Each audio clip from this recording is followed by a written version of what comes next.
Some iconic friendships have come from the Drag Race franchise. Here are several dynamic drag duos who prove that sometimes it really is RuPaul's best friends race. After meeting on Season 7 of Drag Race, All-Stars 3 winner Trixie Mattel and Season 7 All-Stars 2 finalist Katya have turned their friendship into a drag empire, spanning television, music, live entertainment, and more. I'm here with the sister I never wanted, the mother I never had, and the business partner I probably should tolerate.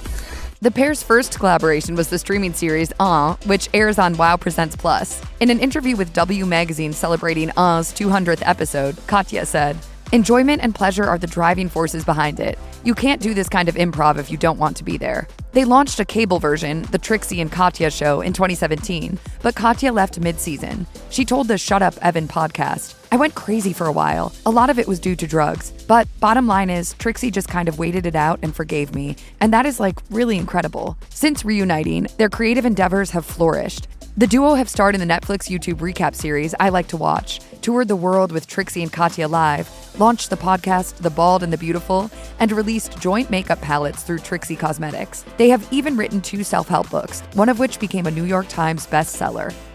They competed on different seasons of Drag Race, but Season 8 winner Bob the Drag Queen and All-Stars 4 winner Monét Exchange have been good Judies since their early days in New York City. These self-proclaimed drag sisters started a podcast/YouTube series together called Sibling Rivalry, which was inspired by their personal catch-up kikis. In an interview with Outfront magazine, Bob recalled, "We were having these really funny conversations on the phone that I thought were hilarious, just like best friends bickering about ridiculous stuff. Then I was like, we should do a podcast." Their show has inspired live events, a makeup line, and a guest appearance together on The Simpsons.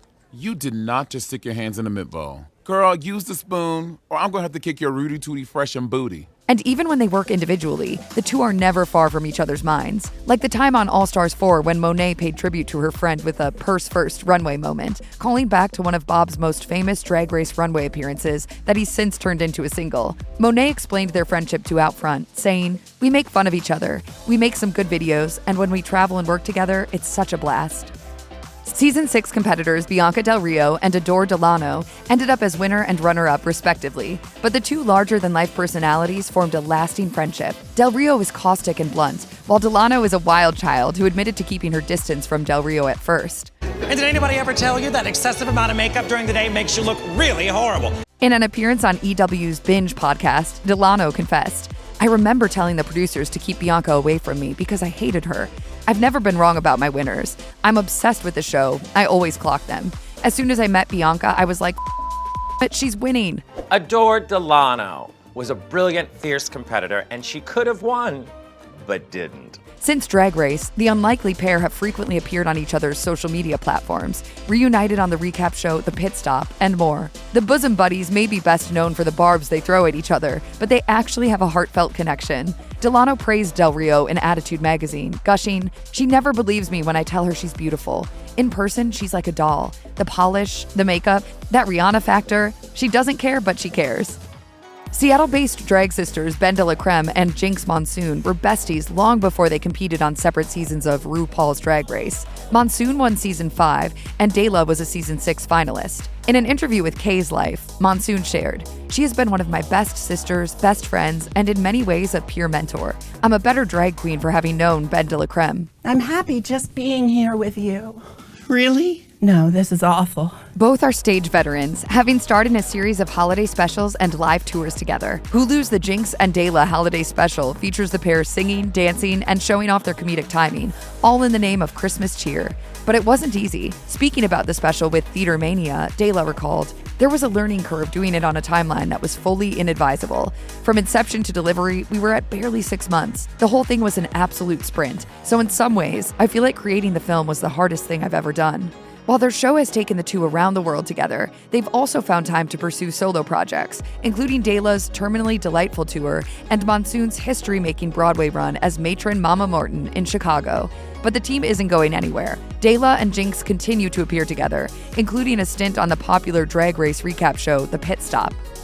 Competitors turned comrades Raven and Jujubee first stole viewers' hearts on Drag Race Season 2 and later on All-Stars 1, where they competed for the very first spot in the Drag Race Hall of Fame. "And you, legendary you think you are, legendary looks like leg and dairy." Oh! Jujubee became one of the first popular friendships on the series, solidified by an emotional lip sync for their lives to the tune of Swedish pop icon Robyn's Dancing on My Own. While the lip sync ended up in a double chante, meaning both queens got to move on to the finale, the moment became Drag Race legend. Robyn, the artist behind the song, talked with Entertainment Weekly about their lip sync, saying, "I just think it's the sweetest performance ever. I love that they're supporting each other. It's in the spirit of the song."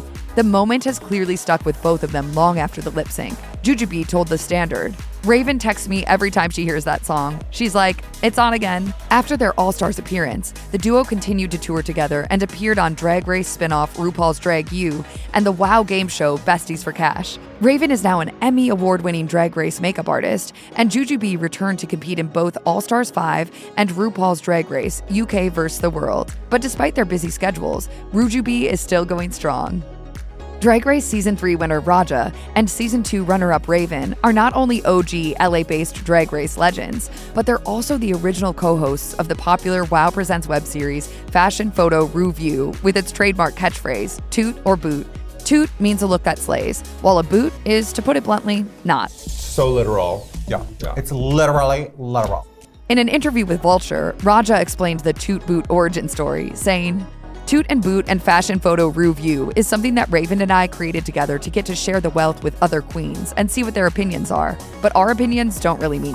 The two have made several appearances on Drag Race throughout the seasons, and they even showed up together briefly when Raven made a surprise appearance on the premiere episode of All Stars 7. They've also shared the screen on the Drag Race official recap show, The Pit Stop, of which Raja hosted several seasons. The two drag sisters have quite the bond, but they've also made names for themselves individually. Besides being the official Drag Race makeup artist, Raven hosts the competition series Painted with Raven, while Raja was crowned the queen of She Done Already Done Had Hers Is on All Stars 7.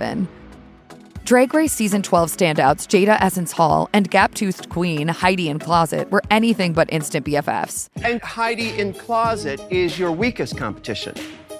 Just based off first impressions.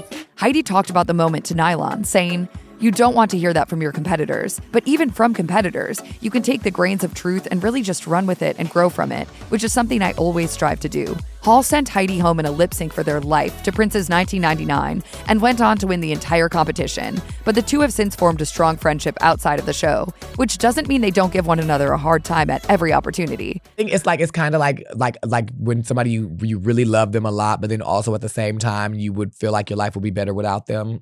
The pair produced the podcast Hall and Closet together, and with their signature sass, they've welcomed many of their fellow queens on to chat, including Season 14 competitor Georges, whose visit went viral after Heidi made a dodgy confession. But in Europe, nothing's open, like, late at night. Nothing is open late. That's how I ended up in a parking lot in Glasgow. In April 2023, Heidi in Closet announced that she'd be a contestant on All Stars 8, tweeting, "Girl, the Gap is back."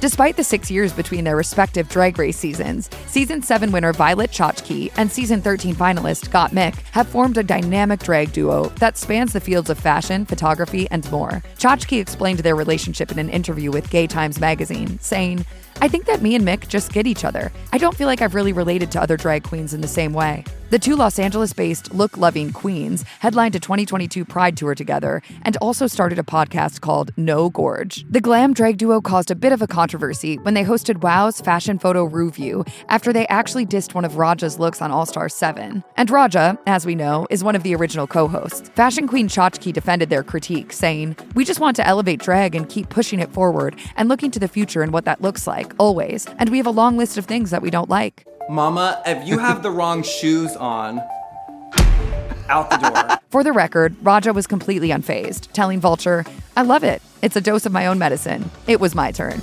Style icons Chachki and Gottmik have also made waves in designer fashion.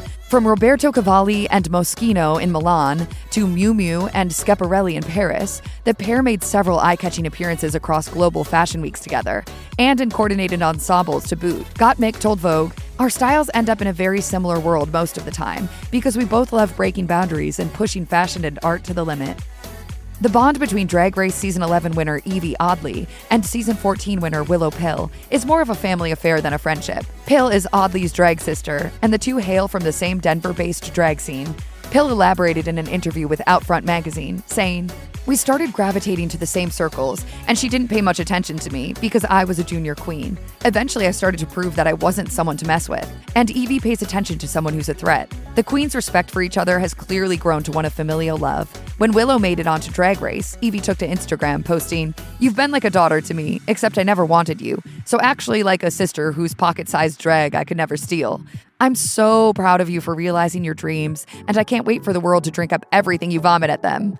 As far as working together since their respective Drag Race wins, the two have joined forces on singles like Yvie's Sick and have made surprise appearances during each other's interviews. But Willow and Yvie share more than drag. They both live with chronic illnesses. Yvie suffers from Ehlers-Danlos syndrome, a disease that affects the body's connective tissues, which, while painful, is also the reason for her trademark bendiness. And I'm prone to dislocating my knees and things like that, but it's not gonna hold me back in this competition. Willow suffers from cystinosis, a rare and life-threatening genetic disorder that causes crystals to form in the organs. She explained her personal mission to Outfront, saying, "I hope to represent people that are chronically ill and show a side of it that's not so happy or candy-coated." Individually and together, these two queens think outside the wig box. Willow explained it to CityCast Denver, saying, "The through line with Yvie and myself is that we subverted the expectations on our season.